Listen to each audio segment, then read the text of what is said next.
নমস্কাৰ আজিৰ স্পষ্টবাকলৈ আপোনালোক সকলোকে স্বাগতম জনাইছো আজিৰ স্পষ্টবাক কিছু হুকিয়া কিছু পৃথক যোৱা 20টা দিন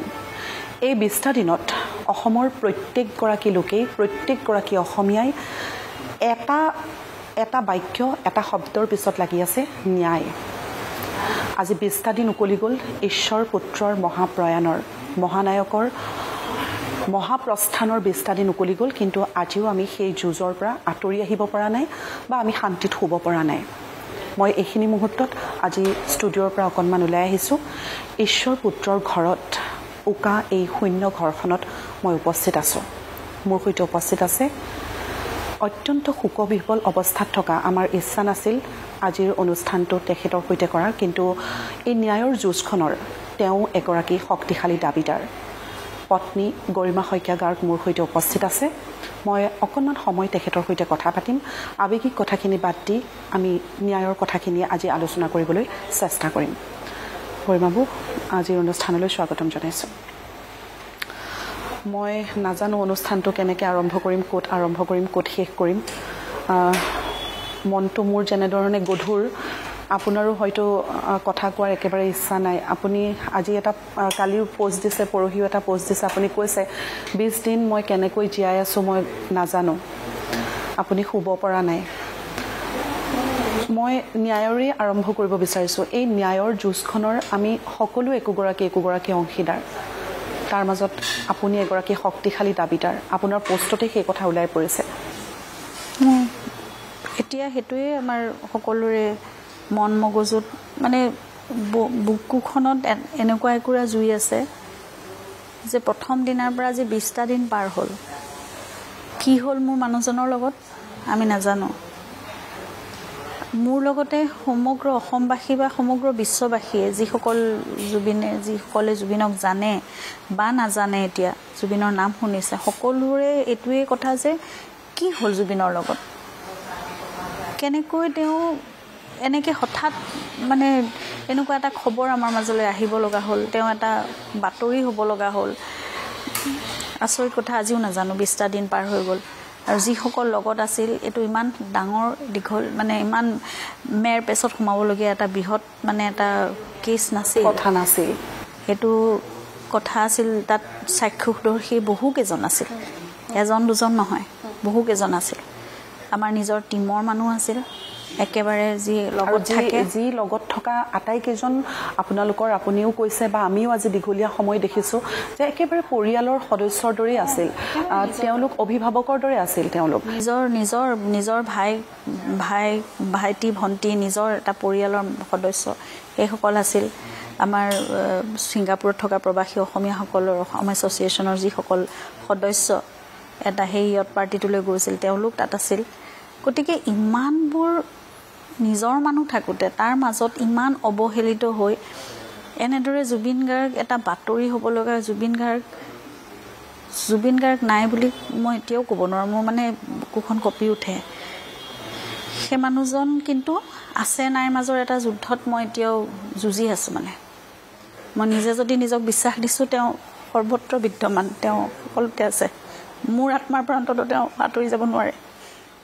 কিন্তু এই ন্যায় যুদ্ধখনৰ কাৰণে মই অনবৰতে ভাবিব লগা হৈছে যে তেওঁ নাই আৰু নাইটো এইটো বৰ দুৰ্ভাগ্যজনক কথা যে নাই বুলি মানি আকৌ তেওঁ ন্যায় পাওক বুলিও আমি যুদ্ধ কৰিব লগা কথাটোৱে আমাক আচলতে সকলোকে দুখ দিছে আমাক সকলোকে ব্যথিত কৰি তুলিছে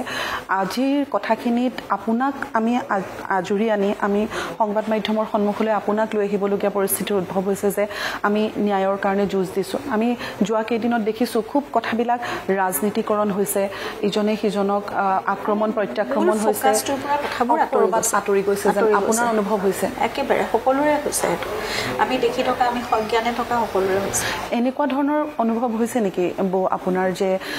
কেতিয়াবা এই ৰাজনৈতিক কথা বতৰাবোৰৰ মাজত এই ৰাজনৈতিক মেৰ পেছত জুবিন গাৰ্গৰ তদন্ত প্ৰক্ৰিয়াটো ন্যায়ৰ প্ৰক্ৰিয়াটো ক'ৰবাত হেৰাই যাব কোনোবা এদিন মই এতিয়া ৰাজনৈতিক সামাজিক বা তেওঁলোকৰ মানে নিজৰ কিবা ব্যক্তিগত কিবা কাৰণ আছে বা কি বুলি ক'ম এতিয়া ক'ৰবাত কৰাপশ্যন আছে কিবা আছে এই কথাবোৰ এতিয়া এইবোৰ বেলেগ বিষয়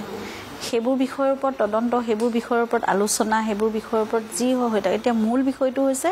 সেইদিনাখন জুবিন গাৰ্গৰ লগত 19 ছেপ্টেম্বৰৰ দিনটোত জুবিন গাৰ্গৰ লগত কি হৈছিল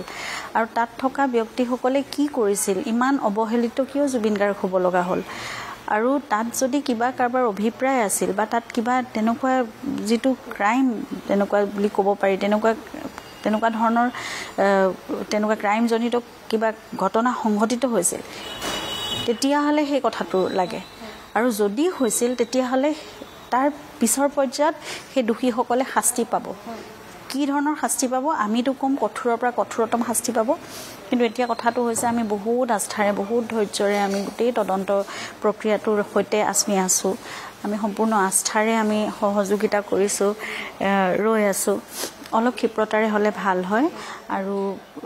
উত্তৰটো সেইটোৱে লাগে। সেই উত্তৰটো যে পাব পৰা নাই, সেইকাৰণে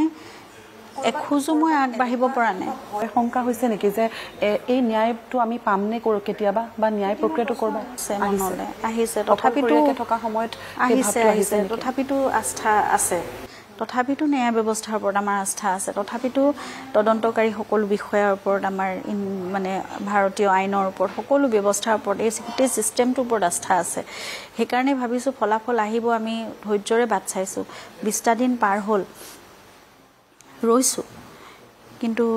সেই তথাপিতো মনত কোনোবা এখিনিত সেই জুইকুৰা যেতিয়া জ্বলি উঠে, যেতিয়া অসহ্যকৰ এটা সময় নিজৰ মাজত পাৰ কৰিব লগা হয়, সময়খিনি একান্ত আপোনাৰ সময়। এই অকলশৰীয়া সময়খিনিত আপুনি যিখিনি যুঁজ দিছে, নিজৰ মনৰ মাজত যিখিনি আপোনাৰ কষ্ট হৈছে, সেইখিনি আপুনি বুজিব। সেইখিনি হয়তো ময়ো বুজি নাপাম, কোনেও বুজি নাপাব। আপুনি যেতিয়া এই উকা ঘৰখনত, আপুনি যেতিয়া আপোনাৰ কোঠাটোত অকলশৰে আছে, সেই বেদনা কেতিয়াও কাৰো লগত তুলনা নহয়। বৌ, আমি সুধিব বিচাৰিছোঁ, এই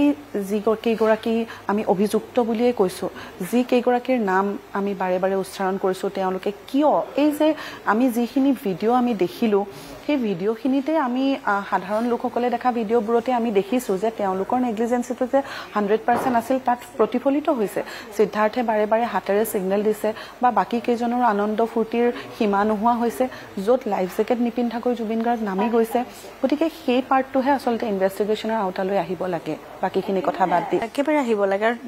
সেইকেইজনৰ মুখৰ পৰা শুনিব লাগে যে আচল ঘটনাটো কি হৈছিল। আমি যিখিনি এতিয়া অ'ৰ ত'ৰ পৰা সিঁচৰতি হৈ পেলাই কথাবোৰ আমি এটা লাইন, এটা মানে কি ক'ম, এটা আকাৰ দিবলৈ আমি চেষ্টা কৰিছোঁ, বাৰে বাৰে ভাগি গৈছে। আৰু আচল কথাটো আমাক কৈ দিলেইতো হয় ন, কি হৈছিলে।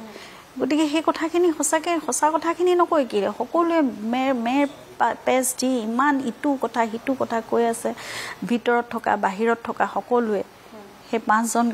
তেওঁলোক গ্ৰেপ্তাৰ হৈছে, তেওঁলোকেও সঁচা কথা এতিয়ালৈকে কোৱা নাই কোনো এজনে। সকলোবোৰ ভিডিঅ'ই দেখিলোঁ, কিন্তু শেষ মুহূৰ্তৰ ভিডিঅ' আমি দেখা নাই। কেনে অৱহেলিত হৈছে, তেখেতক উদ্ধাৰ কৰি অনা হ'ল, আমি সেই ভিডিঅ'টো কিন্তু এতিয়ালৈকে দেখা নাই। আৰু সেই সময় আমি নাজানো। আমি যেতিয়া খবৰ পাইছোঁ তেতিয়ালৈকে সেইটোও সঁচা হয় নে নহয়, এতিয়া সেইটো সন্দেহ আছে। যেতিয়ালৈকে আমি খবৰ পাইছোঁগৈ তেতিয়ালৈকে তেওঁ আছিল নে নাই সঁচাকৈ, তেতিয়ালৈকে এই কথাবোৰ মানে আমি ইমান ভণ্টিয়ে মই জানা, ইমান আমি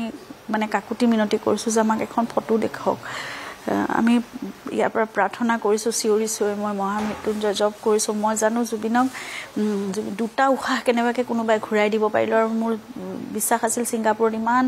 ভাল মেডিকেল মানে তাত হেৰি আছে, গতিকে সেইখিনি এছিষ্টেঞ্চ পালে জুবিনে 2টা উশাহ ঘূৰাই পালেও তাৰপিছত নিজে ফাইট বেক কৰিব। ইমান ফাইটাৰ এজন, প্ৰতিটো মুহূৰ্ততে দেখিছোঁ, প্ৰতিটো ধুমুহা তেওঁ তেনেকৈ পাৰ হৈ আহিছে, নিজৰ ইমান সবল স্থিতি। গতিকে জুবিনে নিজৰ জীৱনটো ঘূৰাই আনিলেহেঁতেন। মই ইয়াৰ পৰা মাত্ৰ চিঞৰি মাতিছোঁ, মই প্ৰাৰ্থনা কৰিছোঁ, জপ কৰিছোঁ, বাৰে বাৰে কৈছোঁ ভেণ্টিলেশ্যনত যদি লগাইছে, যদি ভেণ্টিলেটৰ লগাইছে তেনেহ'লে নুখুলিব, জুবিনক ফাইট কৰিবলৈ দিয়ক, ঘূৰি আহিব। এবাৰ তেওঁৰ হেৰিটো দেখুৱাওকচোন, কেনেকৈ ICUৰ ভিতৰলৈ নিছে বা কি কৰিছে। ফটো এখন নাই, কোনেও কাকো যাবলৈ নিদিয়ে, তেওঁলোকে যাবলৈ নিদিয়ে, আমি একো পোৱা নাই সেই কথাই। কিন্তু ইমানবোৰ ভিডিঅ' তেনেহ'লে পিছত কেনেকৈ আহিলে চোৱাচোন। ইমান ভিডিঅ' আহিলে, একদম শেষ মুহূৰ্তৰ ফটোও পাব্লিছ হ'ল, কিন্তু আমাক নিদিলে। সেই আচলতে গোটেই কাহিনী ৰচি থকা আচল মানুহজন কোন তেখেতকো ইনভেষ্টিগেশ্যনৰ আওতালৈ আনিব লাগে আমি আচলতে এই যি জাষ্টিছ ফৰ জুবিন গাৰ্গ এই কথাখিনিয়ে আমাক যথেষ্ট দুখ দিছে আৰু আজিৰ সময়খিনি গোটেই যিজন ব্যক্তিয়ে গোটেই অসমীয়া জাতি গোটেই অসমখনক একত্ৰিত কৰাৰ কাৰণে নিজৰ জীৱনটো একাষৰীয়া কৰি তেওঁ ফাইট দি গ'ল কাকো খাতিৰ নকৰা মানুহজনে আৰু তেওঁ বাৰে বাৰে কৈছিল মোৰ কোনো জাতি নাই মোৰ কোনো ধৰ্ম নাই আৰু সেয়াই যেন প্ৰতিফলিত হ'ল সৰু সজাইত আমি দেখিলোঁ তেওঁ মৃত্যুৰ পাছত এটা জাগৰণৰ সৃষ্টি কৰি থৈ গ'ল আৰু সেই দিন আমি কেতিয়াও শতিকা গৰকিলেও আমি যুগ পাৰ কৰিলেও আমি আৰু দ্বিতীয় এজন জুবিন গাৰ্গক কেতিয়াও নাপাওঁ কিন্তু আমাৰ এটাই দায়িত্ব এই মৃত্যু কেনেকৈ হ'ল এই ৰহস্যজনক মৃত্যু কেনেকৈ হ'ল আমি জানিব লাগিব আমাৰ সকলোৰে জনাৰ অধিকাৰ আছে জানিবই লাগিব সেইটো কথা আমাক জনাবই লাগিব আপুনি আচলতে সেইখিনি সময়ত আপুনি সাধাৰণ নাৰী নহয় আপুনি এগৰাকী অসাধাৰণ নাৰীৰ পৰিচয় দিলে এই গোটেই যাত্ৰাটোত আজি 20 দিনলৈকে আৰু আগলৈ বহুতো বাকী আছে আপোনাৰ এই অকলশৰীয়া জীৱনৰ আপুনি 9 দিন পাছত আপুনি এখন FIR দিলে আপুনি গোচৰ ৰুজু কৰিলে এখন এজাহাৰ দিলে সকলোৱে প্ৰায় অৰ্ধ শতাধিক গোটেই ৰাজ্যত অভিযুক্ত কেইজনৰ বিৰুদ্ধে গোচৰ ৰুজু কৰা হ'ল কোনোবা এখিনিত গৰিমাব আপোনাৰ এনেকুৱা হ'ল নেকি যে মই মাত দিবই লাগিব নহয় প্ৰথমতে আচলতে আমি ঘৰৰ কোনেও জনা নাছিলোঁ আমি ভাবিছিলোঁ যে এটা তদন্ত প্ৰক্ৰিয়া আৰম্ভ হৈছে প্ৰচেছটো গতিকে সেইটো আৰম্ভই হৈ গ'ল তাৰমানে আমি এইটো নাজানিছিলোঁ যে আমাৰ ফালৰ পৰা FIR এখন দিব লাগে কিন্তু এদিন আমাৰ সৰু খুৰা যিগৰাকী মনোজ বৰঠাকুৰ মানে আমি বুলবুল খুৰা বুলি মাতোঁ খুৰাই এদিন জাৰ্নেলিষ্টসকলৰ লগত তেওঁ শিৱসাগৰৰ পৰা মানে ৰিপৰ্টিং কৰে তো খুৰাই এদিন প্ৰেছ ক্লাবত গৈ নেকি কথাটো শুনি আহিলে তেতিয়া খুৰাই ক'লে যে আমিও এখন দিয়াটো আচলতে উচিত এনেকুৱা কথা তেতিয়াহে আমি ভাবিছোঁ নাই আমি ইমান চোৱা নাই আমি তেতিয়ালৈকে নহয় ভিডিঅ'বোৰ দেখিছোঁ আমি দেই আমি প্ৰায় 3-4 দিন যোৱাৰ পিছত আমি ভিডিঅ'বোৰ দেখিছোঁ তেতিয়া তাৰ আগলৈকে আমি একো ভবাই নাই আমিতো তেতিয়ালৈকে দুৰ্ঘটনা এটা বুলিয়ে ভাবি আছিলোঁ যাৰ কাৰণে আপুনি ইমান আপুনি সাধাৰণভাৱে আপুনি এটা আহ্বান কৰিছিল যে আপোনাৰ ভাইটি আপোনাৰ পৰিয়ালৰ এগৰাকী সদস্য আমি বুজি পাওঁ আমি কাষৰ পৰা আপোনালোকৰ লগত এটা সম্পৰ্ক সকলোকে আমাক মোৰ আপোন কৰি থৈ গৈছিল ন সকলোকে মোক সেইটোৱে কৈছিল যে আমাৰ ফেমিলি এওঁলোকে আমাৰ জুবিনৰ প্ৰতিটো বস্তু সেইজন ব্যক্তিয়ে চায় তেওঁলোকেই চায় গতিকে সেইবোৰ কথাত এতিয়া মই জুবিনৰ বিষয়ে তেওঁৰ কামৰ বিষয়ে মই একো নাজানো নহ'লে ক'ত কি আছে কি কৰিব লাগিব আৰু গোটেই কথাখিনিনো আমি কাৰ পৰা জানিম লগত থকা মানুহটো সেইকেইজনহে গতিকে তেওঁলোক আহিলেহে আমি জানিব পাৰিম তো কথাটো মই সেইটো ধৰণেই ভাবিলোঁ যে সদায় প্ৰতিটো সময়ত দেখোন সিহঁতকেইটাই থাকে আমাৰ লগত প্ৰতিটো কথা দেখোন মোৰ কিবা এটা ঘৰৰ প্ৰয়োজন হ'লেও জুবিনে দেখোন মোক সিহঁতকে ক'বলৈ কয় গতিকে সেইকাৰণে ভাবিলোঁ যে আমাৰ ওচৰলৈ আহিলেহে আমি কথাটো জানিম তেওঁলোকৰ পৰা আৰু কি ঘটিলে কি হ'ল মই এতিয়া ইয়াৰ পিছত কেনেকৈ কি কৰিব লাগিব জুবিনৰ ক'ত কি বস্তু কেনেকৈ আছিলে বস্তুবোৰনো ক'ত আছে জুবিনৰ প্ৰতিটো কথা তাৰপিছত গতিকে গোটেই বেগ চেগবোৰতো সিহঁতৰ জিম্মাতে থাকিব নহয় আৰু জুবিনৰ প্ৰতিটো বস্তু সিহঁতৰ জিম্মাত থাকিব ডক্টৰে কি ক'লে কি ৰিপৰ্ট এই গোটেই কথাবোৰৰ কাৰণে সেইটো কথা ক'ব লগা হ'ল কিন্তু পিছত ভিডিঅ'বোৰ যেতিয়া দেখিলোঁ যে ইমান নেগলিজেঞ্চ ইমান অৱহেলা কৰিলে আমাৰ নিজৰ মানুহে গতিকে অনবৰতে দাদা কৰি থকা অনবৰতে ইমান আপোন অন্য সময়তো দেখিছোঁ বহুত কেয়াৰ লোৱাও দেখিছোঁ আপুনি যেতিয়া আদালতত গৈ তেখেতৰ সামগ্ৰীসমূহ আপুনি যেতিয়া চমজি লৈছে তেতিয়া আপুনি কৈছে যে মেডিচিন বেগত পাইছে আপুনি মেডিচিন বেগত তেওঁলোকেই পাইছে মই চোৱাৰ আগতে জুবিন দাই লৈ গৈছিল তেওঁলোকে যি পাউচত ভৰাই থৈ দিছে খোলাকৈ আছিল 3টা টেবলেট খোলাকৈ আছিল তেওঁৰ সৰু যিটো পাউচ মানে স্লিং বেগ তেওঁ লৈ থাকে তাতে পাছপৰ্ট তেওঁ সোমোৱা থাকে আৰু সেই বেগটোৰ পিছফালৰ এটা যি পকেটত তেওঁৰ মানে মেডিচিনকেইটা তেওঁ লৈ গৈছিল হয়তো কাৰণ ৰাতিপুৱা সোনকালে উঠাই লৈ গৈছে জুবিনে সেইদিনা ব্ৰেকফাষ্ট কৰা নাই গতিকে কিমান সোনকালে উঠাই লৈ গৈছে সেইটোওতো এতিয়া সন্দেহৰ আৱৰ্তন আৰু আপুনি কৈছে যে জুবিন দাই গোটেই ৰাতি কাম কৰি ৰাতিপুৱা সময়খিনি শুই ভাল পায় দিনটো শুই ভাল পায় আবেলিলৈকে শুৱে 3-4 বজালৈকেতো আমি সেই কথাটো সিদ্ধাৰ্থই ডেফিনেটলি জানে চবেই জানে সেইটো কথা কাৰণ আমি কোনোদিন কামেই নাৰাখোঁ আমি সেই কথাটো কোনোবাই কিবা নিমন্ত্ৰণ দিবলৈ আহিলেও বা কিবা অনুষ্ঠানৰ কাৰণে মাতিবলৈ আহিলেও আমি সদায় সেইটোৱে কওঁ কোনোবাই যদি লগ কৰিবলৈও আহিব বিচাৰে বাহিৰৰ পৰা অহা ব্যক্তিকো আনকি আমি সেইটোৱে চাওঁ যে জুবিনে 2-3 বজালৈকে শুবই গতিকে তাৰ পিছৰ সময়খিনিহে আমি 3 বজাৰ পিছত সদায় আমি প্লেন কৰোঁ জুবিনৰ কাৰণে গতিকে এনেকৈ সোনকালে উঠাই আৰু ময়ো ভবা নাই সেইদিনাখন যে জুবিন উঠি যাব ক'বালৈ গৈছে নাই কোৱা আৰু উঠিলে সাধাৰণতে তেওঁ মোক ফোন কৰে গতিকে আবেলি উঠিছোঁ মই এনেকৈ এতিয়া আমুকটো অৰ্ডাৰ দিছোঁ এইটো খাম বাহিৰত থাকিলে বা ইয়াত থাকিলেও ষ্টুডিঅ'ত থাকিলেও মই যদি তেওঁৰ লগত নাই মই যদি ঘৰত থাকোঁ উঠি পেলাই তেওঁ এনেকৈ বনাইছে অমিতে এইটো বনাইছে মই আজি এইটো খাম সেইটো খাম বা মই বাহিৰৰ পৰা কিবা এটা অনাম সেই কথাখিনি তেনেকৈ পাতোঁ আমি খাই লৈ তুমি দৰৱটো খাবা দেই এইবোৰ এনেকুৱা কথা হয় আৰু দৰৱটো তেওঁ মিছ নকৰে 2024 চনৰ পৰা তেওঁক যিহেতু 24 ঘণ্টাৰ ভিতৰত এটাই দৰৱ খাবলৈ দিছে লেভিপিল তেওঁৰ এই যিটো চিজাৰ এটেক হয় সেইটো কাৰণে গতিকে তেওঁ সেইটো ক্ষেত্ৰত সজাগ তেওঁ খাবই লাগিব প্ৰতিদিনে সেইটো কথা তেওঁ জানে গতিকে তেওঁ চাগে এইকাৰণে দৰৱ মেডিচিনকেইটা টেবলেটকেইটা তেওঁ খোলাকৈ লৈ গৈছিল যে ব্ৰেকফাষ্ট কৰি পেলাই গম পাইছিলে যে মেডিচিনকেইটা খাব লাগে লৈ গৈছিল কিন্তু তেখেতৰ দায়িত্বত সুৰক্ষাৰ দায়িত্বত যিকেইজন লোক আছিল সেয়া লাগিলে শেখৰজ্যোতি গোস্বামীয়ে হওক সিদ্ধাৰ্থই হওক বা অন্যান্যসকলে হওক তেখেতৰ ভাতৃও আছিল আৰু অতি আচলতে ন্যায় প্ৰক্ৰিয়া যে খুব ধুনীয়াকৈ চলিছে আজিৰ দিনটোত এটা ভাল খবৰ যে তেখেতৰ ভাতৃ সন্দীপন গাৰ্গকো ইতিমধ্যে গ্ৰেপ্তাৰ কৰিছে সেই কথাটো আপুনি কেনেধৰণে লৈছে সন্দীপনক আচলতে আমি সকলোৱে বিচাৰিছিলোঁ যে সন্দীপনে নিজৰ ভাইটি হিচাপে কি কথা হৈছিলে কি হৈছিলে অন্ততঃ সেই কথাটো ক'ব কেয়াৰ ল'বটোতো দেখিলোৱে কেয়াৰ কোনেও নল'লে কিন্তু এই কথাটো মই ভাবিছিলোঁ যে অন্ততঃ আমি সকলোৱে ভাবিছিলোঁ যে অন্ততঃ কি হৈছে কথাটো গোটেইখিনি ক'ব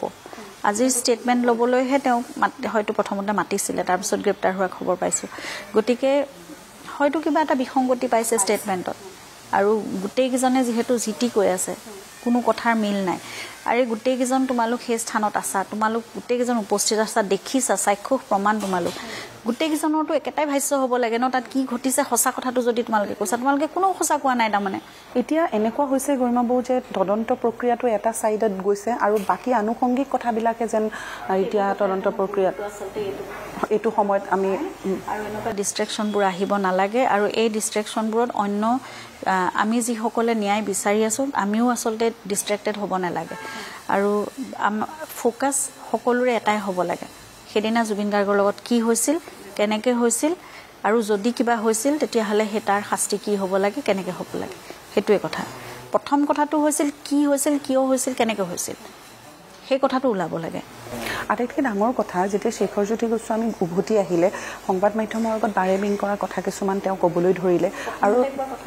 পিছৰ কথাৰ মিল নাই আৰু যদি শেখৰজ্যোতি গোস্বামী আপুনিও কৈছে সেইদিনাখন আপোনাৰ সংবাদ মাধ্যমৰ আগত বা আমাৰো একেটাই প্ৰশ্ন শেখৰজ্যোতি গোস্বামীয়ে সিদ্ধাৰ্থই যদি বিষ দিয়াৰ কথা গম পাইছিলে তেতিয়াহ'লে কিয় মনা নকৰিলে এনেকুৱা ডাঙৰ কথা এটা হ'ব পাৰে তেতিয়াহ'লে অপৰাধটো তেওঁ কৰিছে সহজে কোৱা কথা নেকি এটা বিষ দিছিলে বুলি এজন মানুহক তেওঁ নিজে নাজানে নেকি কি হ'ব পাৰে এজন সাধাৰণ মানুহ নহয় কাৰ কথা কৈছে জুবিন গাৰ্গৰ কথা কৈছে কাৰ কাৰণে চলি আছিল সকলোবোৰ কাৰ কাৰণে চলি কাক কেন্দ্ৰ কৰি সিহঁতৰ জীৱনো চলি আছিল এই মানুহজনে নহয় জানো তাহাঁতৰ জীৱনৰ গোটেই আধাৰ তেতিয়াহ'লে এই মানুহজনৰ লগত যদি কিবা এটা সামান্য চক্ৰান্ত হৈছে বুলি ভাবিছে বিষ দিয়াটো মই দূৰৰে কথা যদি কোনোবাই কিবা এটা আচুৰ এটা পেলাবলৈও চেষ্টা কৰিছে বুলি জানিলেহেঁতেন তেতিয়াহ'লে সেইটোতো সুৰক্ষা দিবলৈ কৰ্তব্য আছিল সেইটোৱে দিব নালাগিছিল বিষ দিয়াটোতো বহুত ডাঙৰ কথা সেইটো যিটো কৰি আছিল তেতিয়াহ'লে এগৰাকী মানে ব্যক্তি বা কোনো এজন অসমীয়াই কোনো এগৰাকী জুবিন অনুৰাগীয়ে সেই কথাটো একচেপ্ট কৰিব পৰা নাই গতিকে শেখৰজ্যোতি গোস্বামীৰ মন্তব্যক লৈ কিছু সন্দেহৰ সৃষ্টি হৈছে আমি আশা কৰিছোঁ তদন্ত প্ৰক্ৰিয়া ধুনীয়াকৈ আগবাঢ়িছে আৰু ইয়াত বাকী যিখিনি আনুষংগিক কথা বতৰা আছে সেই কথা বতৰাখিনি যাতে নোহোৱা হয় আচল মানে যিখিনি তথ্য উদ্ঘাটনৰ বাবে কাম কৰিব লাগে SIT-য়ে তেনেধৰণে কাম আগবঢ়াওক সেয়াও পৰিয়ালৰ ফালৰ পৰা আহ্বান আমাৰ সংবাদ মাধ্যমৰ ফালৰ পৰা আহ্বান সকলোৰে আহ্বান আচলতে প্ৰত্যেক সমগ্ৰ অসমবাসীৰ আহ্বান ফ'কাছ থাকক এটা বিষয়ত ফ'কাছ থাকিব লাগে গৰিমাবৌ আপুনি কৈছিল যে আপোনাক জুবিন দাই মাজে মাজে কয় যে বাঘৰ পত্নী হৈ আছা যেতিয়া বাঘৰ দৰে থাকিব লাগিব বাঘিনী হৈ থাকিব লাগিব আৰু লগতে আপুনি এটা কথা আৰু কৈ গৈছিল এইখিনি সময়ত যোৱা কেইদিনত যে আপুনি এনেকুৱা এটা সত্তাৰ লগত আপুনি আছে এনেকুৱা এজন ব্যক্তিত্বৰ লগত আছিল তেওঁ কোনো সাধাৰণ ব্যক্তি নাছিল সাধাৰণ হৈ তেওঁ অসাধাৰণ ব্যক্তি আছিল যাক আমি সকলোৱে এতিয়া ভগৱানৰ দৰে পূজা কৰিছোঁ যাক আমি সকলোৱে কৈছোঁ তেখেত ঈশ্বৰ পুত্ৰ আছিল আৰু আপুনিও কৈছিলে যে মই 30 বছৰ থাকি মই মোৰ লগত যে এজন দেৱতা আছিল সেই কথা মই অনুভৱেই কৰিব পৰা নাছিলোঁ মৃত্যুৰ পিছতহে আপুনি সেই কথা অনুভৱ কৰিছে সঁচাকৈ হয় তেওঁ ঐশ্বৰিক শক্তি আছিলে তেওঁৰ গাত সেইকাৰণে তেওঁ বহুত কথা আগতীয়াকৈ কৈ থৈ গৈছিল আৰু কিছুমান কথা ভাবিলে আচৰিত লাগে আগতীয়াকৈ এনেকুৱা ধৰণৰ কথা যে মই গুচি যোৱাৰ পিছত এই গানটো সকলোতে বাজিব আমাক সদায় মই যেতিয়াই তেওঁক আগতে মানে কওঁ কেতিয়াবা যে বম্বেত থাকিব লাগিছিল নেকি সকলোৱে কয় তুমি 2-3 মাহ সময় যদি তাত দিয়া কাৰণ তাৰ মিউজিক ডিৰেক্টৰসকলেও মাজে মাজে কণ্টেক্ট কৰে কথা বিচাৰে তেওঁ খেয়ালি মনৰ মানুহ তেওঁ হেৰি নকৰে আৰু জোৰ নকৰোঁ আমি কেতিয়াও কোনো কথাতে আৰু মানে যেতিয়া তেওঁক অকণমান ভাগৰুৱা দেখো সদায় কাম নালাগে কৰিব বুলি সেই কথাটোহে কওঁ যে তুমি এবাৰ নালাগেচোন ফাংচনবোৰ কৰিব বা নালাগেচোন তুমি একো কৰিব নালাগে এনেই নিজে ফুৰিবলৈ যোৱা ক'ৰবাত নহ'লে বা অকলে বহা এনেকুৱা ধৰণৰ কথাবোৰ কওঁ নাই মোৰ কাম কৰিব লাগিব কাম নকৰাকৈ মই থাকিব নোৱাৰোঁ মোৰ মানে মানুহে সময় নষ্ট কৰিব নোৱাৰে এভৰি ছেকেণ্ড কাউণ্টছ মোক তেনেকৈ কয়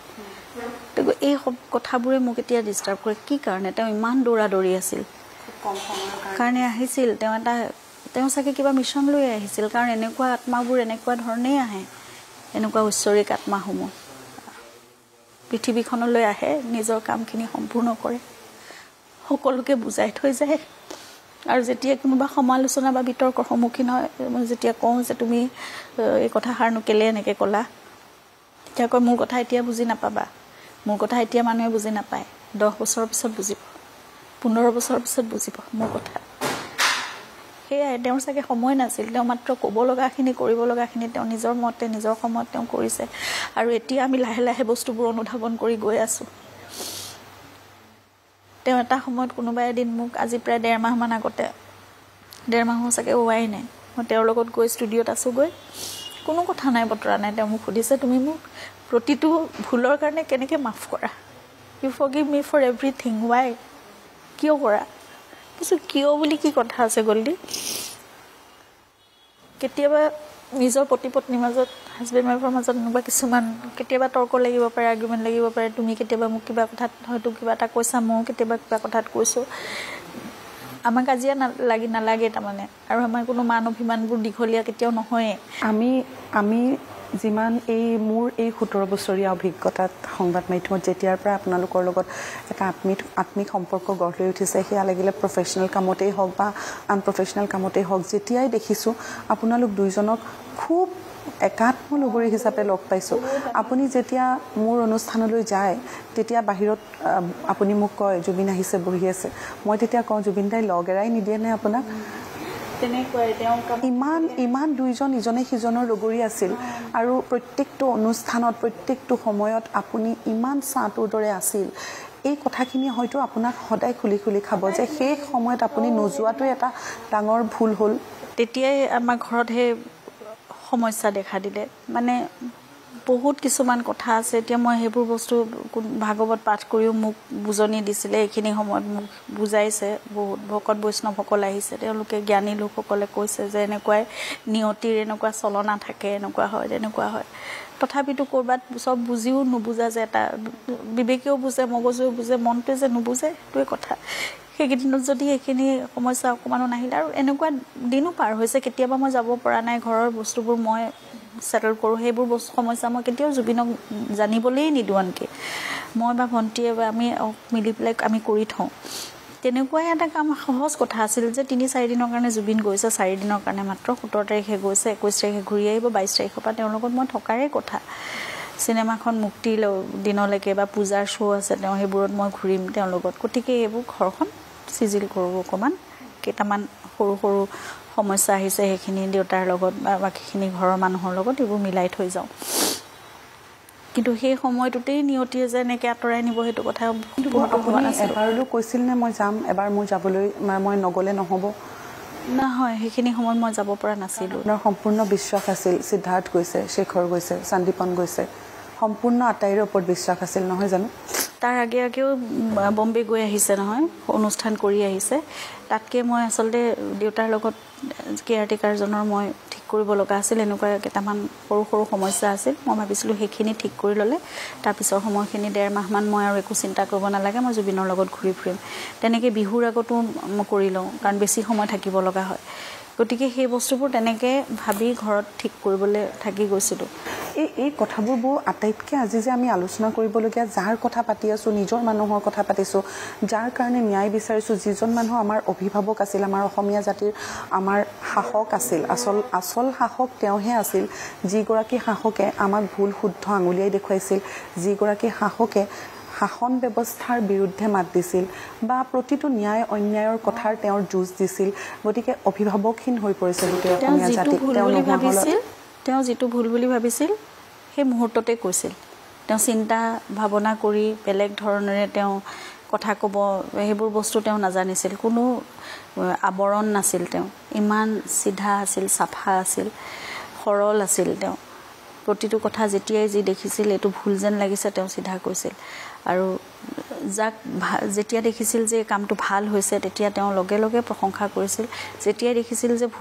ভুল হৈছে তেতিয়াহ'লে তেওঁ সেয়া কোনো ব্যক্তিৰ কথা নহয় বা সেইটো কোনো মানে কোন ব্যক্তি অনুষ্ঠান, এই কথাবোৰ তেওঁ নাচাইছিল। তেতিয়া যাৰে ভুল হওক তাকে কৈছিল। ঘৰত যেনেকুৱা কৰে তেওঁ সেই গোটেই অসমখন নিজৰ ঘৰ বুলি ভাবিছিল, সমাজখন নিজৰ বুলি ভাবিছিল। সেইকাৰণে তেওঁ চাগে সকলো কথা তেনেকেই খোলা খুলিকৈ কৈছিল। আৰু ইমান ধুনীয়াকৈ নিজৰ জীৱনটো লিখি থৈ গ'ল মৃত্যুৰ সময়লৈকে। আমি দেখোঁ যে জুবিন দা খুব খেয়ালী মনৰ মানুহজন, শিশু সুলভ এই ব্যক্তিগৰাকীক এনেধৰণে চম্ভালি থকাটো সাধাৰণ নাৰী এগৰাকীৰ কাৰণে, আমাৰ কাৰণে একেবাৰে মানে সহজ কথা নহয়। কিন্তু গৰিমা শইকীয়া গাৰ্গে কেনেধৰণে জুবিন গাৰ্গক এনেধৰণে চম্ভালি ৰাখি ইমান বছৰ তেওঁৰ সৈতে অতিক্ৰম কৰিলে? মানে এটা সময়ত গৈ পেলাই তেওঁ মোৰ বন্ধু হৈছিল, এটা সময়ত তেওঁ মোৰ সন্তান আছিল, কোনোবা সময়ত তেওঁ মোৰ স্বামী আছিল, সকলো আছিল। মানে মই সেই 17 বছৰ বয়সৰ পৰা তেওঁক পাইছোঁতো। 17 বছৰৰ পৰা আজি 30 বছৰ সম্পূৰ্ণ 30 বছৰ। 95 চনৰ 11 ছেপ্টেম্বৰ তেওঁক মই লগ পাইছোঁ। 2025 চনৰ 19 ছেপ্টেম্বৰ তেওঁ মোৰ পৰা আঁতৰি গৈছে। এই সম্পূৰ্ণ 30 বছৰত মোৰ জীৱনটোৰ অন্য একো কেন্দ্ৰই নাছিল, একোৱেই নাছিল। অকল তেওঁক লৈ মোৰ জীৱনটো আছিল। গতিকে মই তেওঁক প্ৰতিটো মুহূৰ্তত জানিছিলোঁ। কেনেকৈ কথা ক'লে বা কেনেকুৱা খোজ, মোক কেতিয়াবা কয় এইটো তুমি কেনেকৈ জানিলা? মই যে তোমাৰ প্ৰতিটো খোজ, মই প্ৰতিটো উশাহে চাগে চিনি পাওঁ। গতিকে কোন সময়ত তেওঁক কেনেকৈ ক'ব লাগে, কি কৰিব লাগে, মই সেইটো কথা হয়তো মই অলপ হ'লেও বুজিছিলোঁ। সেইকাৰণে মই কোনো কথাত কেতিয়াও আমনি নাপাইছিলোঁ। মানুহে কয় তুমি কেনেকৈ চম্ভালা, মোৰ কাৰণে সেইটো একো টান কাম নাছিল। মই সকলোৱে এনজয় কৰিছিলোঁ। মই আপোনাক এই চকু পানী আমি কেতিয়াও চাব নোখোজোঁ। আপুনি কেতিয়াও অকলশৰীয়া নহয়। আপুনি এটা কথা সদায়, আপুনি যেতিয়াই দুৰ্বল অনুভৱ কৰে তেতিয়াই আপুনি ভাবিব যে এই গোটেই অসমখন, এই প্ৰত্যেকগৰাকী অনুৰাগী, যি অনুৰাগীক আমি ভাবিছিলোঁ, যাক কোৱা হৈছে জেনেৰেশ্যন জুবিন, আৰু সেই জেনেৰেশ্যন জুবিনে ইমান ধুনীয়াকৈ জুবিন দাক বিদায় দিছে, ইমান ধুনীয়াকৈ আজিও দেখিছোঁ তলত বহুত মানুহ আহিছে আপোনাৰ কাষলৈ, সকলোৱে আপোনাক অকলশৰীয়া হ'বলৈ দিয়া নাই। সেয়া তেওঁৱে মোৰ কাৰণে এখন পৃথিৱী দি থৈ গৈছে। জুবিনৰ কাৰণে মই আজি এখন পৃথিৱী পাইছোঁ, সকলোকে পাইছোঁ কাষত। তেওঁৱে মোক সকলোৰে লগত চিনাকি কৰি আপোন কৰি থৈ গৈছে। সেইখিনি সকলো তেওঁ দিয়া মোক উপহাৰ। এই গোটেই জীৱনটোৰ গোটেই সকলোবোৰ প্ৰতিটো মুহূৰ্ত তেওঁৱে দিয়া মোক। তেখেতে যিখিনি মৃত্যুৰ পাছত আমি যিবোৰ কথা গম পালোঁ, সেই জিৰণি লোৱা গছজোপাৰ পৰা তেওঁ সেই ইণ্টাৰভিউটোলৈকে, ৰীতা বাইদেউৰ সৈতে কৰা ইণ্টাৰভিউ, তাত বহুখিনি কথা ক'লে। সেই প্ৰত্যেকটো কথাই যেন তেওঁৰ আগতীয়াকৈ তেওঁ নিজৰ গোটেই জীৱন পৰিক্ৰমাটো যেন নিজেই লিখি থৈছিলে। মোৰ ইয়াৰ পিছত এইটো হ'ব, মোৰ ইয়াৰ পিছত সেইটো হ'ব, মোৰ ইয়াৰ পিছত সেইটো হ'ব, আৰু মোৰ শেষ হ'ব সাগৰত। তেওঁ খুব সাগৰ প্ৰেমিক আছিল। সেয়া তেওঁ গানতেই হওক, তেওঁৰ কবিতাতেই হওক, সকলো ক্ষেত্ৰতেই নদী ভাল পাইছিল। আৰু তেওঁ কৈছিল যে মোৰ মৃত্যুৰ পাছত মোৰ শৱদেহটো ব্ৰহ্মপুত্ৰত উটুৱাই দিবা। বহুত ব্ৰহ্মপুত্ৰ ভাল পায়, বহুত অসমখন ভাল পায়। ব্ৰহ্মপুত্ৰক কেন্দ্ৰ কৰি থকা অসমখন, উত্তৰ পূৰ্বাঞ্চলখন বহুত ভাল পায়। ইয়াৰ মানুহক বহুত বেছি ভাল পায়, ইয়াৰ সংস্কৃতি, ইয়াৰ মানে গোটেই বৈশিষ্ট্য, ইয়াৰ পৰিচয় সকলোলৈ ইমানেই তেওঁ গৌৰৱ কৰে নহয়, আৰু ইমান ভাল পায় মানে মানুহখিনিক। ইয়াৰ চৰাই চিৰিকটি, ইয়াৰ প্ৰকৃতি সকলোলৈ তেওঁ ইমান গৌৰৱান্বিত সদায়। এই যিখিনি মানুহ, যিকেইজন অভিযুক্ত, যিকেইজনক এতিয়া জেৰা চলাই থকা হৈছে, যিসকলক তালৈ মাতি পৃথকে পৃথকে জেৰা কৰিছে, 5 গৰাকীকৈ এতিয়া গ্ৰেপ্তাৰ হ'ল এতিয়ালৈকে। এই মানুহখিনিৰ কথা আমাৰ কাৰণে গ্ৰহণ কৰিবলৈ যিধৰণে গ্ৰহণযোগ্য হৈ উঠা নাই আমাৰ কাৰণে। আমি বাহিৰৰ মানুহ, যিহেতু আমি সংবাদ মাধ্যমৰ মানুহ, আমি বাহিৰৰ মানুহ, আপোনাৰ ঘৰখনৰ পৰিয়ালৰ আমি বাহিৰৰ মানুহ,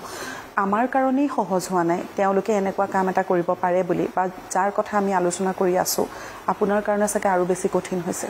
বহুত কঠিন হৈছে এতিয়া, কাৰণ শ্যামকানু মহন্তৰ লগত এনেকুৱা নহয় যে আপোনালোকৰ আজিৰ চিনাকি সেই পৰিয়ালটোৰ লগত। যেতিয়া এটা তেখেতৰ ভতিজী বা অন্যান্যসকলৰ বা শ্যামকানু মহন্তৰ এটা ভিডিঅ' ভাইৰেল হৈছিল, তেওঁ কৈছিল যে জুবিন মোৰ বেকবোন হয়,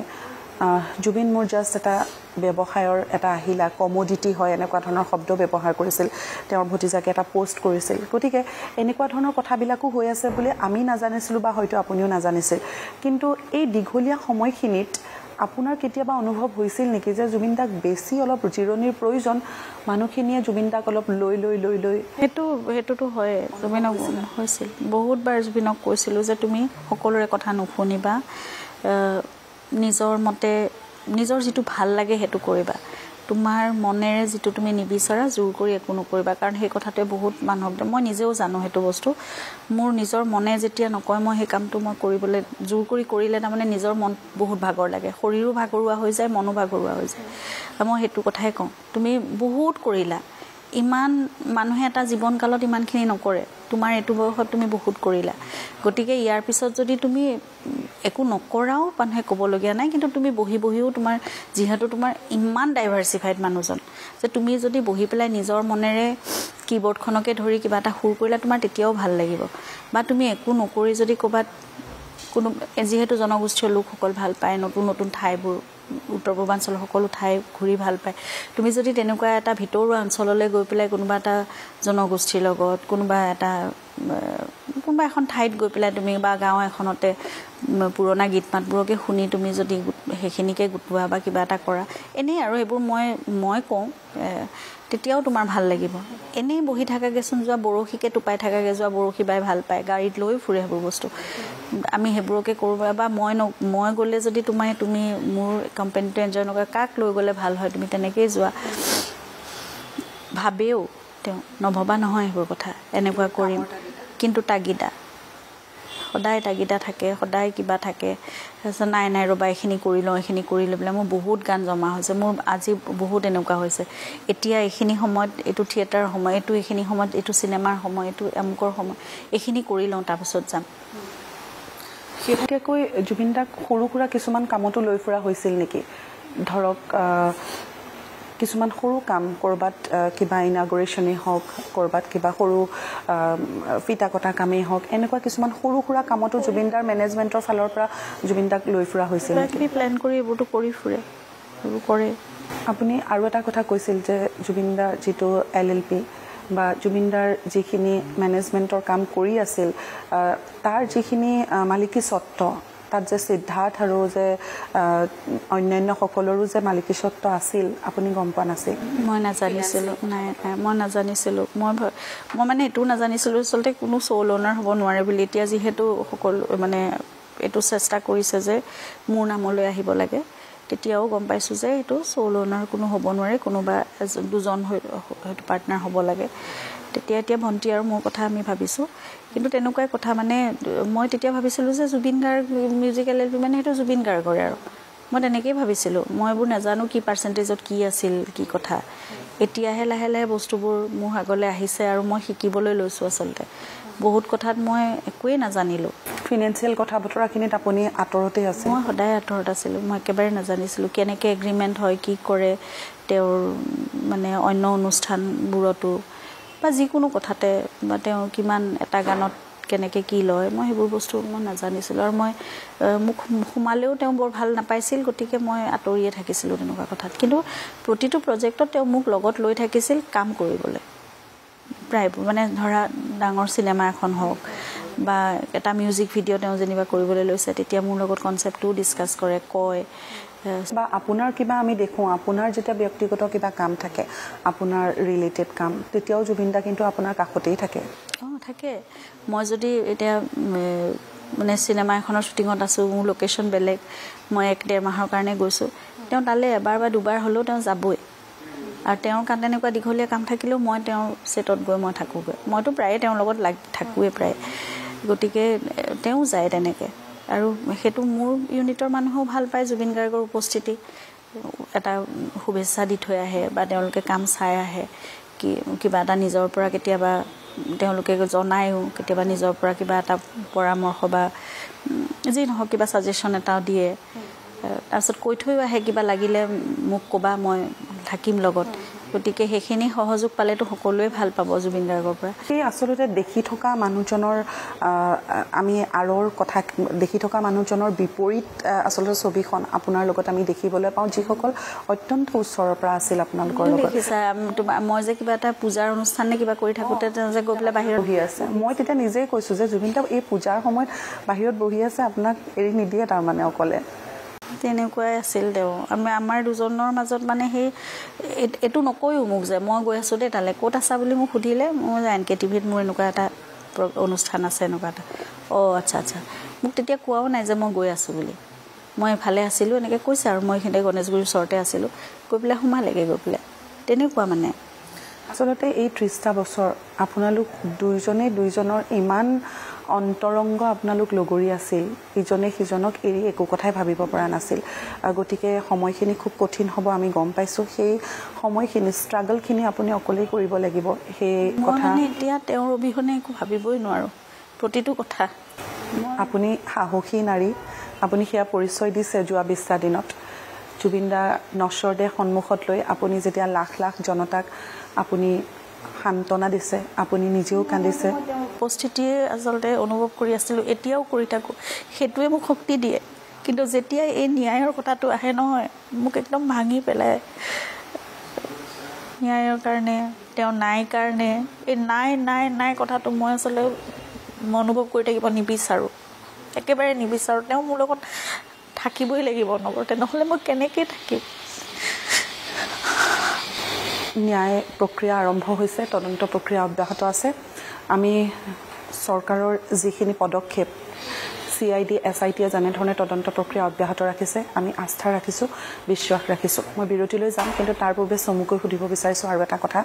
মৰণোত্তৰ পৰীক্ষাৰ প্ৰতিবেদন আপুনি সিদিনা SITৰ হাতত আপুনি নিজেই ঘূৰাই দি পঠিয়াইছে, আপুনি লগত নেৰাখি। সেইটো ছিংগাপুৰৰ ৰিপৰ্ট আছিল নে গুৱাহাটীৰ ৰিপৰ্ট আছিল? GMCHৰ ৰিপৰ্ট আছিল। কাৰণ মই সেইটো কথা নাজানো, মানে আইনৰ কথা মই বিশেষভাৱে নাজানো। এইটো বহুত এনেকুৱা ধৰণৰ কথা আহিছিল যে ৰাজহুৱা হ'ব লাগে, কোনোবাই কৈছিল যে ৰাজহুৱা একেবাৰে হ'ব নালাগে, তদন্তত মানে কেতিয়াবা ক্ষতি কৰে এনেকুৱা কথাবোৰে। গতিকে সেইকাৰণে মই সেইটো ব্যক্তিগত সম্পত্তি বুলি মই নাভাবিলোঁ। মই ভাবিছিলোঁ যে তেতিয়া তদন্ত খুব একদম পানী নসৰকাকৈ নিখুঁতভাৱে হ'ব লাগে, আৰু এই বস্তুটোৱে কেতিয়াও যাতে কোনো ধৰণৰ ব্যাঘাত সৃষ্টি নকৰক। যদি ৰাজহুৱা কৰিব লাগে তেতিয়াহ'লে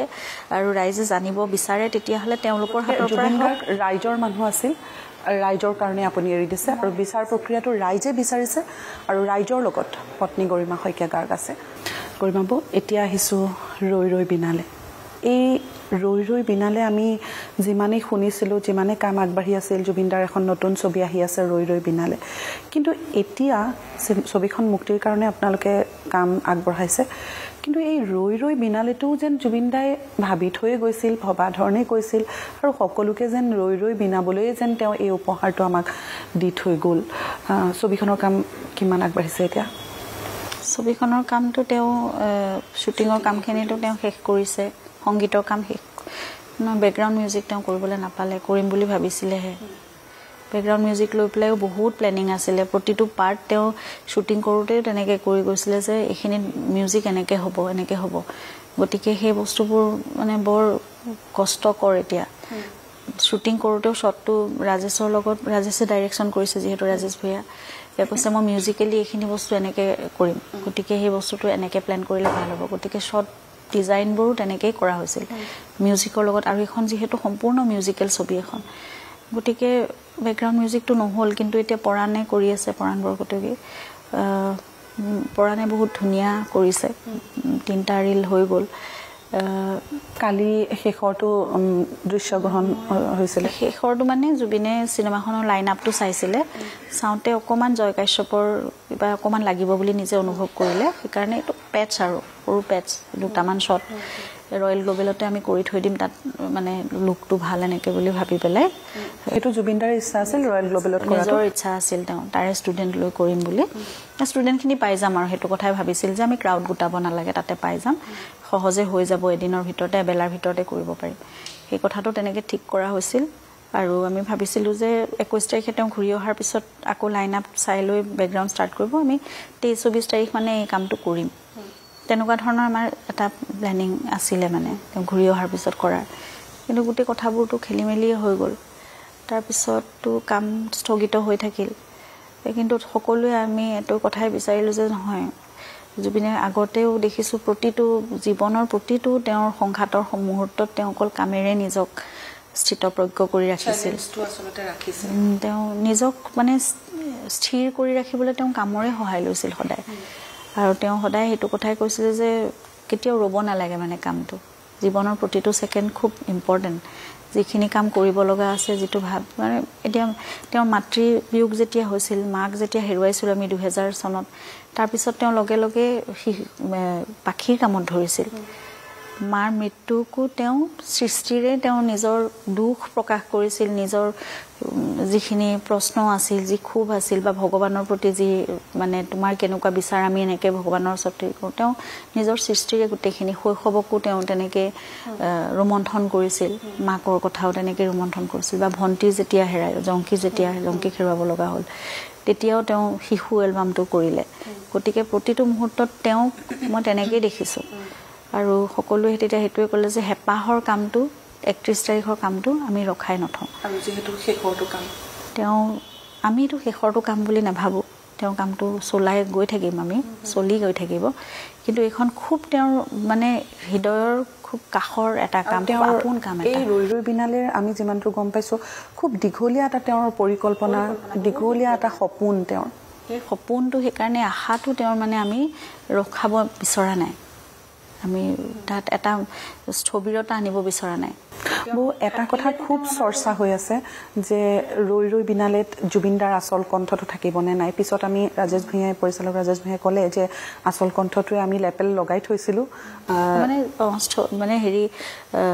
তোমাৰ লোকেশ্যন চাউণ্ডটোতো আছিলে কিন্তু সেইটোৰ উপৰি ডাব কৰা হয় এইটো কাৰণে ক্লেৰিটিৰ কাৰণে ইয়াত মানে তোমাৰ অন্য কিছুমান এম্বিয়ন চাউণ্ড কিবা কিবি মিক্স হৈ থাকেতো কিন্তু এতিয়া আমি বহুত সকলোৱে জানে অমৃত প্ৰীতম আৰু দেৱজিৎ চাংমাৰ হাতত আছে গতিকে খুব সুদক্ষ তেওঁলোক টেকনিচিয়ান তেওঁলোকে সেই ক্লেৰিটিটো আনিবলৈ চেষ্টা কৰি কাম কৰি আছে তেওঁলোকে জনোৱা মতে 70%টো আহিছে গতিকে আৰু বাকীখিনি তেওঁলোকে এনহেঞ্চমেণ্টৰ চেষ্টা কৰি আছে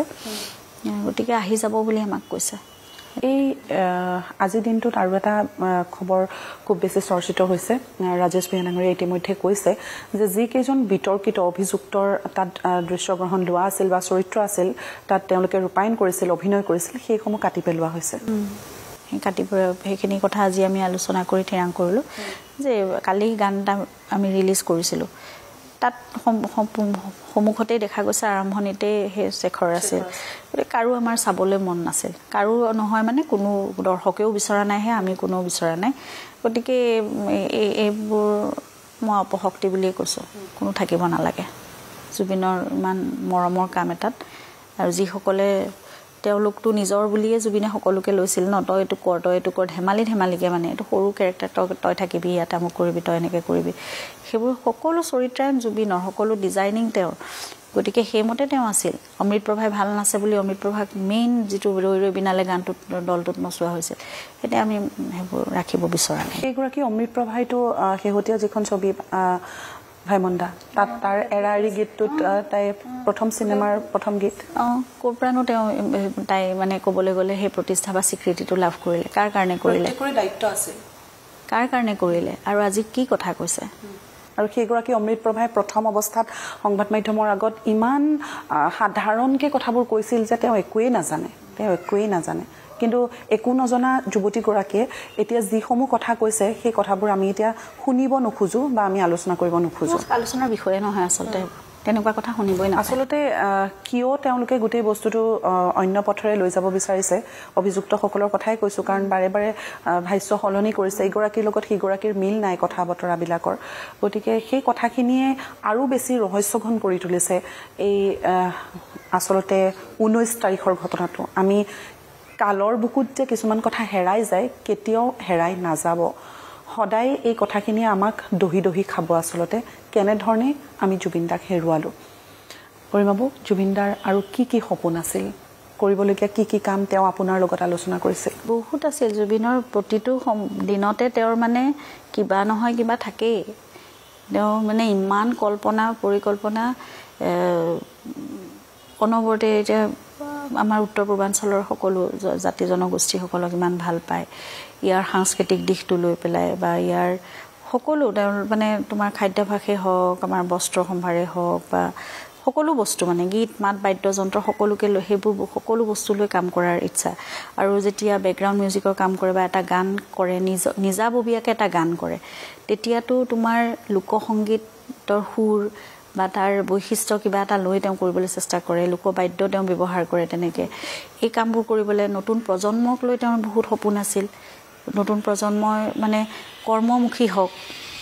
ছ'চিয়েল মিডিয়াটোত ব্যস্ত নাথাকক অলাগতিয়াল কথা তেওঁলোকে নাপাতক মানে একদম কৰ্ম আন্দোলনটো এইটো সকলোৰে মনত থাকক তেওঁ যেতিয়া দেশ বিদেশ ঘূৰি আহে তেতিয়াও সেই কথাটোৱে অনুভৱটো লৈ আহে যে কৰ্মমুখী হোৱাটো কিমান জৰুৰী অকল আলোচনা বিলোচনা বা তেনেকুৱা ধৰণৰ কথা নহয় কামেৰে সেইটো সাংস্কৃতিক দিশত হওক সামাজিক দিশত হওক নিজৰ কিবা মানে ৰুচি সম্পন্ন কিবা এটা কাম হওক বা কৰ্পৰেট ছেক্টৰতে হওক ইঞ্জিনিয়াৰিং যি হওক মুঠতে যিকোনো ফিল্ডত কৰ্মমুখী হ'ব লাগে কৰ্মত বিশ্বাসী হ'ব লাগে সকলো আৰু তেওঁ কৰ্মাতে বিশ্বাস কৰিছিল তেওঁক যদি সোধা যায় কি ভয় কৰা বুলি ক'লে সদায় সেইটো কথাই কয় যে মই সময় ভয় কৰোঁ টাইম গতিকে টাইম মানে নষ্ট কৰিব সময় নষ্ট কৰিব নালাগে মহাকালৰ লগত মানে নিজক বিলীন কৰি কামটো কৰি থাকিব লাগিব সেইবোৰ হেৰি আছিল যে তেওঁৰ ফেন ক্লাব যিবোৰ ল'ৰা আহিছিল যিসকল সঁচাকৈয়ে জুবিন অনুৰাগী যিসকলে কিবা এটা কৰিব বিচাৰে তেওঁৰ আদৰ্শৰে সেইসকলক লৈ তেওঁ অসমৰ সমাজ জীৱনৰ কাৰণে অসমৰ সাংস্কৃতিক জীৱনৰ কাৰণে অসমৰ চিনেমাৰ কাৰণে গানৰ কাৰণে তেওঁ বহুত কাম কৰাৰ সপোন দেখিছিল বা যিসকলে সহায় তেওঁলোকক প্ৰয়োজন আৰ্তজন সকলোৱে দেখিছে বানপানী কিবা এটা হ'লে বা অন্য ধৰণৰ প্ৰাকৃতিক দুৰ্যোগ কিবা এটা হ'লে সদায় জুবিন থিয় হয় সকলোৰে কাষত গতিকে এই কথাবোৰ সকলো যাতে ইমান পজিটিভ আছিল নহয় মানুহজন তেওঁ সেইকাৰণে অৰাটো বহুত ষ্ট্ৰং আছিল তুমি চাবাচোন তেওঁ ওচৰলৈ আহিলে যে মানুহ বিমুগ্ধ হৈ যায় কিয় ইমান লক্ষ লক্ষ মানুহে তেওঁক লগ নোপোৱাকৈ যে ইমান মৰম আদৰ দিব পাৰিছিলে কিয় তেওঁৰ অৰাটো বহুত ষ্ট্ৰং বহুত ডাঙৰ অৰা এটা গতিকে এই মানুহজনৰ আদৰ্শ বহুত মানে বহুত শক্তিশালী যিসকলৰ কাৰণে তেওঁ ইমানখিনি সৃষ্টি কৰি থৈ গ'ল নতুন প্ৰজন্ম এই নতুন প্ৰজন্মৰ শিকলিডাল ইমান বেছি শক্তিশালী কৰি থৈ গ'ল সেয়াই প্ৰমাণ কৰিলে তেওঁৰ মৃত্যুৰ পাছত আপোনাক কৈছিল কিছু লোকক কৈছিল যে মই মৃত্যু হ'লে চাবা এসপ্তাহ বন্ধ হ'ব অসম বন্ধ হ'ব সেই বস্তুবোৰ তেওঁ নিজে জানিছিল কিবা এটা কাৰণ তেওঁ কৈছে যে অসমে তেওঁ কিমান ভাল পায় অসমে আৰু সেইবাবে কেৱল মানুহ নহয় গছ লতিকা চৰাই চিৰিকটি প্ৰকৃতিয়েও কান্দিলে প্ৰকৃতিক তেওঁ ইমান ভাল পায় তেওঁ কাক পূজা কৰা বুলি ক'লে তেওঁ প্ৰকৃতি পূজা কৰোঁ বুলিহে কয় মই পৃথিৱী পূজা কৰোঁ মই প্ৰকৃতিক পূজা কৰোঁ মই প্ৰকৃতিৰ সন্তান মই গছৰ সন্তান এনেকৈ কয় গতিকে প্ৰকৃতি মানে ৰক্ষা কৰা প্ৰকৃতিক সুৰক্ষিত কৰি ৰখাটো তেওঁৰ এটা মিছন আছিল তেওঁ নতুন প্ৰজন্মক সেইটো বুজাব বিচাৰিছিল যে আমি প্ৰকৃতিক ৰক্ষা কৰিলেহে কাইলৈ আমাক প্ৰকৃতিয়েও আমাকো সুৰক্ষিত কৰি ৰাখিব এই কামবোৰ আৰু জাতি ধৰ্ম সম্প্ৰদায় একদম কোনো একো থাকিব নালাগে সেয়া আমি প্ৰতিফলন হোৱা দেখিলোঁ কিন্তু আজিৰ কথা নহয় সেইটো তাৰমানে আজি আৱেগত আমি আছোঁ জুবিন গাৰ্গৰ আৱেগত সেইটো নহয় তেওঁক আমি সঁচা উপহাৰ তেতিয়াহে দিব পাৰিম যদি আমি সঁচাই এনেকৈ থাকোঁ যদি আমি প্ৰকৃতি সুৰক্ষিত কৰি ৰাখিব পাৰোঁ যদি আমাৰ সংস্কৃতিক আমি মানে আমাৰ প্ৰচাৰ প্ৰসাৰ আমি সম্পূৰ্ণ আদৰ তেখেতৰ আদৰ্শৰে আমি আগবাঢ়ি যাব লাগিব মই আকৌ কৈছোঁ অসমীয়া জাতিয়ে এজন অভিভাৱকক হেৰুৱালে আমি প্ৰকৃত শাসকক হেৰুৱালোঁ এই অভিভাৱকহীন সমাজখনক আগুৱাই লৈ যোৱাৰ এই গুৰু দায়িত্বটো কিন্তু বৌ আপোনাৰ অকল মই নহয়, মোৰ লগত গোটেই সমাজখন, মোৰ লগত সকলো থাকিব লাগিব। মই আজি বহুদিন ধৰি মই সকলোকে সেয়াই অনুৰোধ কৰিছোঁ, মই আশীষ বিচাৰিছোঁ যে জুবিনক যেনেকৈ আপোনালোকৰ নিজৰ এজন বুলি, নিজৰ পৰিয়ালৰ এজন বুলি, আপোনালোকৰ পুত্ৰ, ভাতৃ, বন্ধু যি বুলি আপোনালোকে আঁকোৱালি লৈছিল, মোৰ ওপৰতো সেইখিনিয়ে বিশ্বাস ৰাখি আপোনালোকে মোক নিজৰ এজন বুলি ভাবক। আৰু ব'লক আমি একেলগে জুবিনৰ সেই গোটেই আদৰ্শখিনি যদি আপোনালোকে ভাবে যে তেওঁৰ আদৰ্শ সঁচাকৈয়ে আমি মানে মানিবলগীয়া আদৰ্শ, যদি সুন্দৰ আদৰ্শ, আমি সকলোৱে জুবিনৰ কাৰণে জুবিনক সেইখিনি উপহাৰ দিওঁ। এই লগত থকা মানুহখিনিয়ে যি বিশ্বাসঘাতকতা কৰিলে আপোনালোকৰ পৰিয়ালটোৰ লগত, এতিয়া গৰিমা বৌ এনেকুৱা অনুভৱ হয় নেকি যে মই কাৰোবাক কেনেকৈ কি সতেৰে মই বিশ্বাস কৰিম মোৰ আশে পাশে থকা মানুহক? সেইটো হৈছে, সেইটো হ'বই দিয়াচোন, সেইটো নেচাৰেল কথা এটা, স্বাভাৱিক কথা এটা। এতিয়া মোৰ প্ৰাৰ্থনাও নাই যেন লাগে। মই ঈশ্বৰকো কেতিয়াবা মোৰ সুধিব মন যায়, তুমি কি বিচাৰ কৰিলা এই মানুহজনৰ লগত বা আমাৰ ঘৰখনৰ লগত, কি বিচাৰ হ'ল? তোমাৰ বিচাৰটো সম্পূৰ্ণ মানে শুদ্ধ আছিল নে এইটো বিচাৰ? এই মানুহজনক লৈ যোৱাটো ইমান সোনকালে, সেইটো তোমাৰ বিচাৰ শুদ্ধ হয়নে? কিন্তু তথাপিতো ভগৱানটো ভগৱানে ন, তেওঁৰ বিচাৰত ক'ৰবাততো কিবা এটা থাকিব লাগিব উদ্দেশ্য। আৰু হ'ব অলপ দিনৰ কাৰণে, কিন্তু ময়ো চাগে শিকিম মানুহ চিনি পাবলৈ। এতিয়া তেওঁৱে মোক সেইটো গাইড কৰিব, জুবিনে মোক এতিয়া বিচাৰ। আৰু সেইকাৰণে চাগে চোৱা, মোৰ ওচৰৰ পৰা বেয়া মানুহখিনি তেওঁ আঁতৰাইয়ে থৈ গৈছে। এতিয়া অসমৰ মানুহে মোক অন্ততঃ সেইখিনি বিশ্বাসঘাতকতা নকৰে, মই জানো। তেওঁলোক মোক সদায় আপোন, আৰু তেওঁলোকে জুবিনৰ সেই ঐশ্বৰিক এটা শক্তিয়ে মোক সদায় বাট দেখুৱাই লৈ যাব, অসমৰ জনতাই মোক লৈ যাব। সেই কথা সময়ে প্ৰমাণ কৰিছে, পৰিস্থিতিয়ে প্ৰমাণ কৰিছে, বা এতিয়া আমি যিসমূহ দেখি আছোঁ দৈনন্দিন জীৱনত, বা আমি প্ৰত্যেক দিনাই দেখিছোঁ, গৰিমা বৌ কেতিয়াও অকলশৰীয়া নহয়। আজি মোৰ ঘৰখনলৈ আহি সেই একেই অনুভৱ হৈছে যে তেওঁৰ কাষত তেওঁৰ শুভাকাংক্ষীসকল, তেওঁৰ আত্মীয়সকল আহিছে, তেওঁৰ কাষত থিয় দিছে। আমি যিহেতু কথা পাতিছোঁ যে চিনেমাৰ কাম আছিল, জুবিনদাৰ বহুখিনি কাম আছিল, বহু আধৰুৱা কাম আছিল, সেইখিনি আপুনি কৰি যাব লাগিব বা আগবঢ়াই নিব লাগিব। সেইখিনিৰ কাৰণে গৰিমা বৌ, আমি দেখিছোঁ আপুনি কৈছে যে আপুনি কালি দিনটোত যেতিয়া শ্বুটিঙলৈ ওলাই গৈছিল, তাৰ আগৰ নিশা আপুনি এটা পোষ্ট দিছিল, আৰু কালিও আপুনি কৈছিল 20 দিন মই কেনেধৰণে জীয়াই আছোঁ মই নিজেও নাজানো। এই সময়খিনিত আপোনাক এগৰাকী অন্য নাৰী হিচাপে প্ৰতিষ্ঠা কৰিলে। এই সময়খিনিত আমি দেখিছোঁ আপুনি খুব সবল, আপুনি খুব শক্তিশালী এগৰাকী নাৰীৰ আপুনি পৰিচয় দিছে, আৰু যি পৰিচয় আপোনাৰ শিৰৰ সেন্দুৰখিনিয়ে প্ৰমাণ কৰিছে। এইখিনি সেন্দুৰ তেওঁক মই প্ৰমিছ কৰিছোঁ, আৰু তেওঁৰ হাতখন মোৰ শিৰত লগাই পেলাই মই কৈছোঁ, যি দিলা তুমি এই জন্মৰ কাৰণে, এই জীৱনৰ কাৰণে, সেইখিনি মই সদায় ৰাখিম।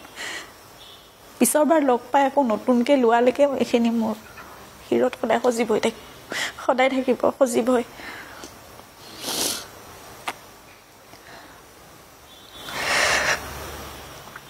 আমি সকলোৱে মিলি জুবিনদাৰ ন্যায়ৰ যুঁজখন আগবঢ়াই নিব লাগিব। আমি যি ধৰণে কৈছোঁ যে #জাষ্টিছ ফৰ জুবিন গাৰ্গ, এই কথাটো কোৱাটোৱেই আটাইতকৈ দুৰ্ভাগ্যজনক কথা। আমি কৈছোঁ, তেখেতৰ পত্নীয়ে কৈছে, তেখেতৰ ভগ্নীয়ে কৈছে, তেখেতৰ আত্মীয়ই কৈছে। অতি স্পৰ্শকাতৰ সময় এইখিনি সময়। গতিকে এই সময়খিনি পাৰ কৰি আমি যাতে দোষীয়ে কঠোৰ শাস্তি পায়, আৰু এই ন্যায় প্ৰক্ৰিয়া যাতে শুদ্ধ ৰূপত, নিখুঁত ৰূপত, আৰু গৰিমা বৌয়ে কোৱাৰ দৰে পানী নসৰকা এক তদন্ত প্ৰক্ৰিয়া আগবাঢ়ক, শুদ্ধভাৱে, নিখুঁতভাৱে, সেয়াই সকলোৱে কামনা কৰিছে। আৰু এই দুৰ্ভগীয়া পত্নী গৰিমা শইকীয়া গাৰ্গৰো স্পষ্ট কথা যে ন্যায় লাগিবই। গৰিমা বৌ, ন্যায় লাগিবই আমাক, একদম লাগিব। যুঁজখন আমি আগবঢ়াই নিম। সকলো ফ'কাছড হৈ থাকক দেই, সেয়াই মোৰ একদম একান্ত অনুৰোধ। অন্য কোনো কথাত এই ডিষ্ট্ৰেকশ্যনবোৰ আহিব নালাগে। কোন ক'ত ক'লৈ গৈছে, কি কৰিছে, এইবোৰ কথা নাই। সেই দিনটোত জুবিনৰ লগত কি হৈছিল মাত্ৰ সেই কথাখিনি আমি জানিব লাগে, আৰু তাত যি হৈছিল সেই ফলাফল অনুসৰি যি শাস্তি পাব লাগে, দোষীয়ে শাস্তি পাব লাগিব। আৰু প্ৰথম কথা, আমি জানিব লাগিব কি হৈছিল জুবিনৰ লগত, কিয় এনেকৈ আমাৰ মাজৰ পৰা জুবিন হেৰাব লগা হ'ল, সেইটোৱে কথা। আপুনি ভাগি নপৰিব। আমি সদায় গৰিমা শইকীয়া গাৰ্গক, সেই আগৰ মানুহগৰাকীক আমি বিচাৰি তুলিম, জগাই তুলিম, আমি আগবঢ়াই নিম। সমাজখনত গৰিমা শইকীয়া গাৰ্গ যাতে এগৰাকী